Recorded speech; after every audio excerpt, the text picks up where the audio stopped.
डॉक्टरों ने कहा था सिर्फ 2 साल बचे हैं, फिर कैसे कोई 20 साल से ठहाके लगा रहा है।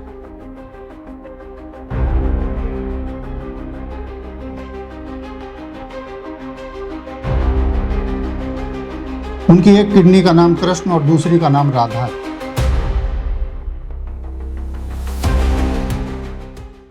नमस्कार, स्वागत है आपका एंटीक वायरल के नए एपिसोड में। आज की कहानी है अनिरुद्ध कुमार पांडे की, जिन्हें हम प्रेमानंद जी महाराज के नाम से जानते हैं।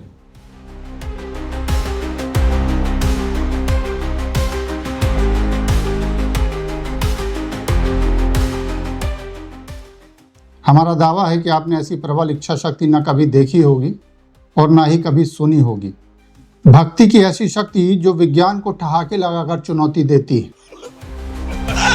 महाराज जी, आप ये बताओगे क्यूट होना? क्यूट होना ये बोल कैसे रहा? महाराज जी खुश हो रहे। हाल ही के कुछ सालों में हमने वृंदावन के अद्वितीय संत प्रेमानंद जी महाराज को पब्लिक अपीयरेंस में देखा है।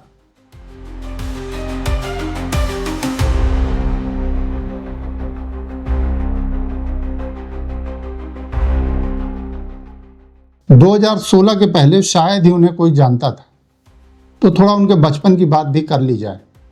प्रेमानंद जी महाराज का जन्म यूपी के कानपुर जिले के अखरी गांव में शंभुनाथ पांडे के घर पर हुआ था। घर का नाम था अनिरुद्ध। बाबा गृहस्थ सन्यासी थे और बाद में पिताजी ने भी सन्यास की राह पकड़ ली। माताजी रमा देवी अदम्य धार्मिक मान्यताओं का अनुसरण करने वाली महिला थी। तो अनिरुद्ध के भीतर सन्यास का बीज तो बचपन में ही पड़ गया था। बीज को वृक्ष बनते हुए बहुत देर नहीं लगी। अनिरुद्ध ने 13 साल की उम्र में रात को 3 बजे घर छोड़ दिया। मन में वही सवाल था, आखिर इस जीवन का मकसद क्या है।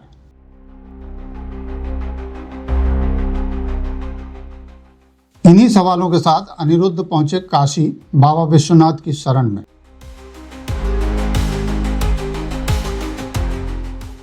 राह दिखाने के लिए न कोई गुरु और न ही रहने खाने का कोई ठिकाना, लेकिन सन्यास की धारणा इतनी गहरी थी कि पेड़ के नीचे गुजर बसर करने लगे।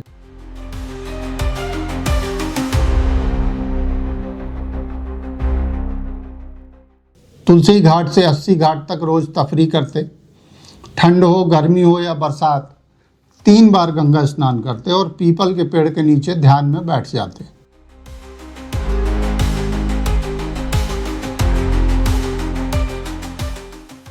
दिन में एक बार भिक्षा मांगते, मिल जाता तो खा लेते, वरना गंगा जल पीकर रह जाते। उन्हें पूरा भरोसा था कि बाबा विश्वनाथ आगे की कोई न कोई राह जरूर दिखाएंगे। अचानक एक दिन एक संत ने उन्हें रास लीला देखने की सलाह दी। पहले तो वो मना करते रहे, क्योंकि सन्यासी जीवन में ऐसे मनोरंजन की जगह नहीं। लेकिन आखिरकार वो 1 महीने तक रास लीला देखने गए। सुबह चैतन्य महाप्रभु की लीला और रात में रास। यह अनुभव उनके जीवन का टर्निंग पॉइंट था। रास लीला के बहाने बाबा विश्वनाथ ने उन्हें वृंदावन का रास्ता दिखा दिया।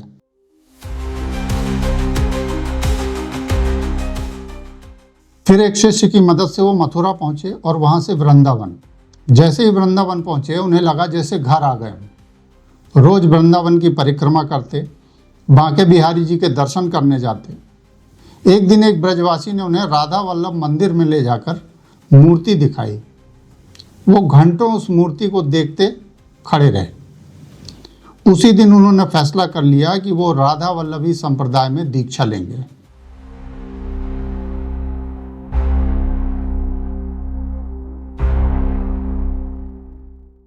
श्री हित मोहित मराल गोस्वामी जी ने उन्हें शरणागति मंत्र दिया और वो सन्यासी से राधा वल्लभी संत बन गए।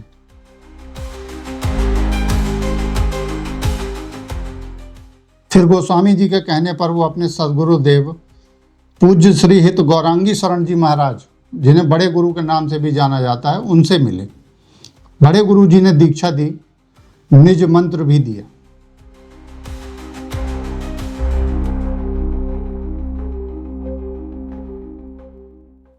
प्रेमानंद जी महाराज ने 10 साल तक अपने गुरु की सेवा की।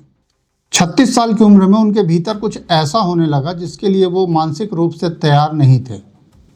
रात 2 बजे जब प्रेमानंद जी महाराज वृंदावन परिक्रमा करके लौटते तो काफ़ी थक जाते थे।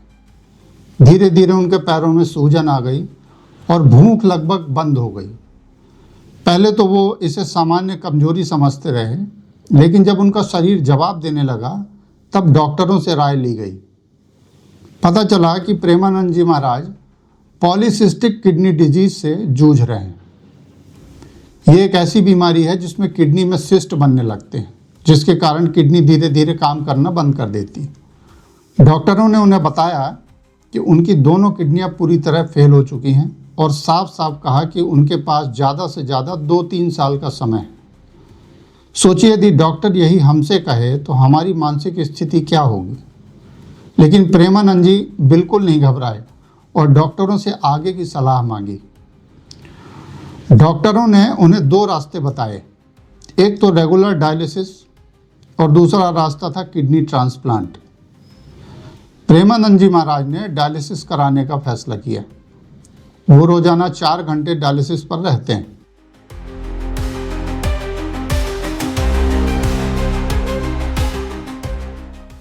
उन्होंने तो अपनी दोनों किडनियों का नामकरण भी कर दिया। वो दाईं किडनी को कृष्ण और बाईं को राधा कहते हैं। लेकिन हैरानी की बात यह है कि इतनी गंभीर बीमारी के बावजूद वो न सिर्फ जीवित हैं बल्कि हर दिन भक्ति, सत्संग और परिक्रमा में डूबे रहते हैं। उन्हें देखने वाले डॉक्टर आज भी हैरान हैं।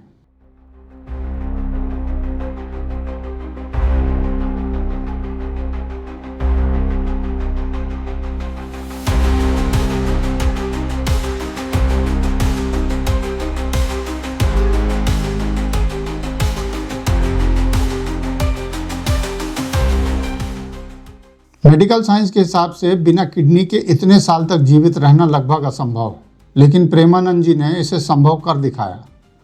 वो आज भी रोजाना रात 2 बजे वृंदावन की परिक्रमा करते हैं, सुबह 4:30 बजे से सत्संग शुरू करते हैं और दिन भर भक्तों को राह दिखाते हैं।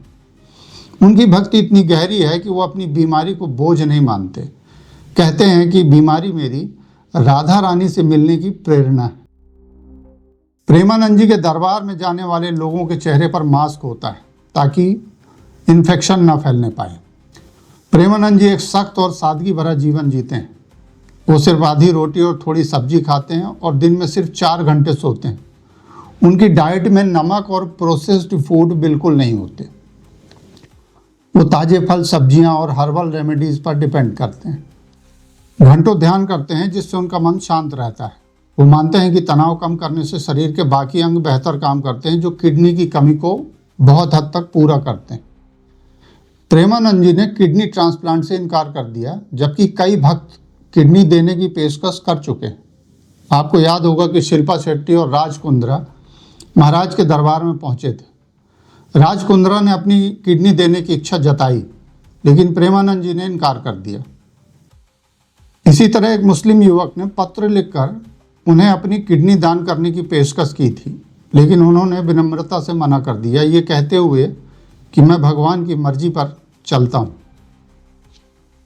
मोहन भागवत से लेकर विराट कोहली और अनुष्का शर्मा जैसी कई नामी गिरामी हस्तियां प्रेमानंद जी के यहाँ रोज हाजिरी लगाती हैं। असल में लोग संत दर्शन करने तो जाते ही हैं, साथ ही एक महामानव की उस इच्छा शक्ति का लाइव डेमो देखने भी जाते हैं जिसने विज्ञान को कमतर साबित कर दिया। उनका जीवन एक जीता जागता चमत्कार है। दोनों किडनियां फेल होने के बावजूद 20 साल तक जीवित रहना विज्ञान के लिए रिसर्च का टॉपिक है।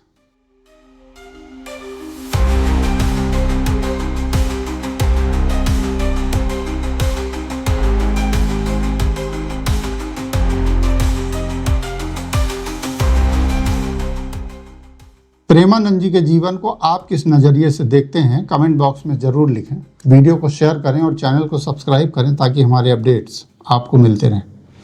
नमस्कार।